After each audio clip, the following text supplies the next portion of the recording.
Government employees हैं, इनको जो बेतुका सहूलियात दी गई, जो ये सहूलियात की मद में सालाना अरबों रुपए खर्च करते हैं, इनका कौन जिम्मेदार है? सुपर टैक्स आकर है क्या, ये अवाम पर इनडायरेक्टली क्या असर करेगा? IMF में फंसे हुए हैं, उस वक्त तक हम स्ट्रेट फॉरवर्ड तरक्की नहीं कर सकते। 50,000 रुपए कमाने वाले पर भी टैक्स लगाया गया है, महाना 1 लाख से 3 लाख कमाने वाले पर भी 2.5% टैक्स लगाया गया है।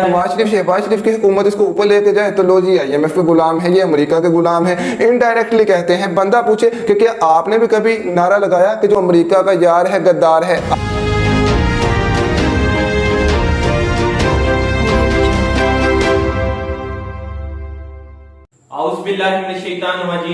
बिस्मिल्लाहिर्रहमानिर्रहीम। नाज़रीन, आप देख रहे हैं हमारा YouTube चैनल और मैं हूं आपका होस्ट मियां आकाश। और आज का हमारा मौजूद है कि सुपर टैक्स क्या है, जो कि 10% मंजूर हुआ है। इनके बकौल ये अमीर अवाम पर लगाएंगे, लेकिन ये इनडायरेक्टली गरीब अवाम भी पीछेगी इसमें। तो चलते हैं मियां आबिद साहब की तरफ और इनसे पूछते हैं कि सुपर टैक्स आखिर है क्या, ये अवाम पर इनडायरेक्टली क्या असर करेगा। हम इस पे बहस करने से पहले इसके फैक्ट्स एंड फिगर्स को सामने रखते हैं कि सुपर टैक्स की डेफिनेशन क्या है। असल में सुपर टैक्स पाकिस्तान में मिफ्ता इस्माइल ने in the case of budget दोबारा जो बजट बोला, पहला बजट तो था ही था, उसमें जो एडअप किया, जो काफ़ी ज़्यादा चीज़ें उसमें शामिल की, एक अच्छा खासा नंबर उसमें ऐड किया, that is called super tax. Indirectly उन्होंने कहा कि हम लोग सुपर टैक्स लगाने लगे हैं इन 13 बड़ी बड़ी कंपनीज फैक्ट्रीज पर, जो कि सीमेंट है, सरिया है, शुगर है, स्टील है, हमारा ऑयल एंड घी मार्केटिंग है। इनडायरेक्टली तो कह दिया कि हम लोग इन पर 10% टैक्स लगाने लगे हैं इन दिस टेन्योर, इसी पीरियड में। लेकिन इसके डायरेक्टली जो असरात आएंगे अवाम पर है क्या? जो सरिया मिल के मालकान हैं वो सरिया का रेट इंक्रीज नहीं करेंगे, जो सीमेंट के मालकान हैं वो सीमेंट का रेट इंक्रीज नहीं करेंगे। इसके अलावा 50,000 रुपए कमाने वाले पर भी टैक्स लगाया गया है, महाना 1 लाख से 3 लाख कमाने वाले पर भी 2.5% टैक्स लगाया गया है, और 10 करोड़ कमाने वाले पर 1%, 20 करोड़ कमाने वाले पर 2%, और 25 से 30 करोड़ कमाने वाले पर 3%, और 40 करोड़ कमाने वाले पर 4% टैक्स का इन्होंने कहा है। मिफ्ता इस्माइल से बंदा पूछे तुझे किसी ने वजीर खजाना लगाया है तो ये तो देख ले खुदा के बंदे कि तू एक गरीब जो 50,000 रुपये बेचारा सैलरी ले रहा है उस पर टैक्स लगाया जा रहा है, कहाँ का ये कानून है? अब खुद इसकी बात कर ले, ये कहता है कि मैं 20 करोड़ रुपया अपनी कंपनी में टैक्स दूंगा। तो क्या मिफ्ता इस्माइल तूने लोगों पे एहसान करना है? तेरा अपना बिजनेस तो ग्रो करता है, तेरा अपना बिजनेस तो ऊपर जा रहा है, तूने 20 करोड़ रुपया देना, वो किसी पे एहसान नहीं करना तूने। PTI ने इस फैसले को मुस्तरद कर दिया। IMF के फैसले मानने चाहिए। जब इनके हुकूमत थी तो वो कहते थे कि IMF ने कहा है तो रेट ज्यादा करने चाहिए, टैक्सेस लगाने चाहिए।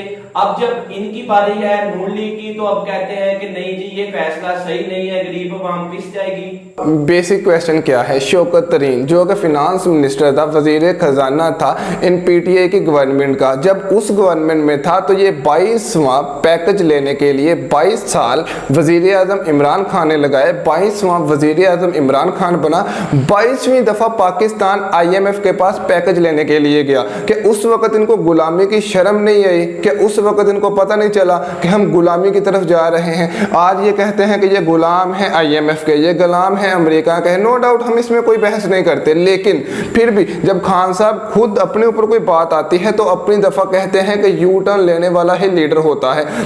खुद जब इन्होंने कर्जा लिया तो उस वक्त तो इनको कोई पता नहीं था, उस वक्त तो कहते थे नहीं जी हमारी मजबूरी है। खुद जब पेट्रोल की प्राइसेस ऊपर लेके जानी थी उस वक्त मजबूरी थी। जब ये नवाज शरीफ शहबाज शरीफ की हुकूमत इसको ऊपर लेके जाए तो लो जी IMF के गुलाम है, ये अमेरिका के गुलाम है। इनडायरेक्टली कहते हैं। बंदा पूछे कि क्या आपने भी कभी नारा लगाया कि जो अमेरिका का यार है गद्दार है? आपकी कैबिनेट में बहुत से मिनिस्टर ऐसे थे खान साहब जिनकी नेशनैलिटी अमेरिका की थी, जिनकी नेशनैलिटी कनाडा की थी, ब्रिटेन की थी।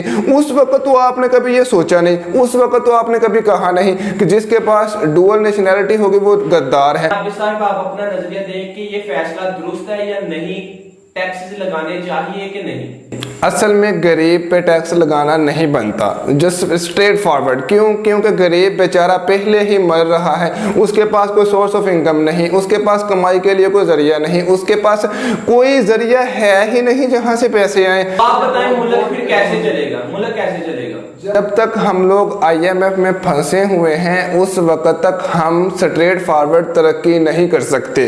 क्यों? क्योंकि हम लोगों को माननी पड़ती है IMF की सख्त शर्तें। वो सख्त शर्तें यही होती हैं कि आप लोग अपने मुल्क में अगर एक सिंगल माचिस भी बेचेंगे तो उसका रेट कौन तय करेगा? IMF करेगा। तो इनकी गुलामी से बचने के लिए क्या इकदाम करने चाहिए आपके लिहाज से? इनकी गुलामी से बचने के लिए क्या इकदाम उठाने चाहिए?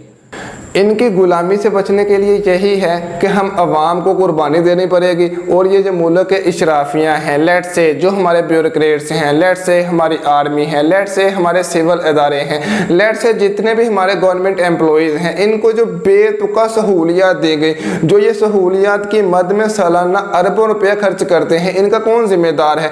ये जो आपके सामने कोई ब्यूरोक्रेट, कोई हमारा ओहदेदार, कोई हमारा सियासतदान, मिनिस्टर, हमारा वज़ीर आज़म इतने प्रोटोकॉल के साथ बाहर निकलते हैं तो ये 50-50 गाड़ियों का प्रोटोकॉल, उसका पेट्रोल कौन डलवा के दे रहा है? ये हमारे सीनियर तजियाकार के बकौल ये जो फजूल खर्ची है हमारे अमीर लोग और जो ओहदेदार हैं वो खत्म करनी पड़ेगी, फिर ही मुल्क चलेगा और फिर ही IMF की गुलामी से बच सकते हैं। क्या आपके लिहाज से ये फैसला दुरुस्त है? टैक्सेस लगाने चाहिए या नहीं?